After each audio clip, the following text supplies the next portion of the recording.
freelancer na gustong magamit ang pag-ibig para makapag-loan? Ito ang mga kailangan mo. Una, proof of income. Dapat may ITR ka. Manggagaling ito sa BIR with stamp. COR or Certificate of Registration. DTI permit.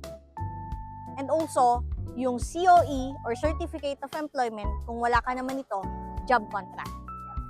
1-year payslip or invoice na manggagaling sa clients mo. Together with 1 year na bank statement para mapagtugma kung ano yung nasa payslip mo or invoice mo. Pangalawa, valid ID. Kahit alin sa mga government-issued ID katulad ng passport, UMID, driver's license, postal ID, PRC, or national ID. Pangatlo at huli, active Pag-ibig member with at least 24 months contribution kay Pag-ibig.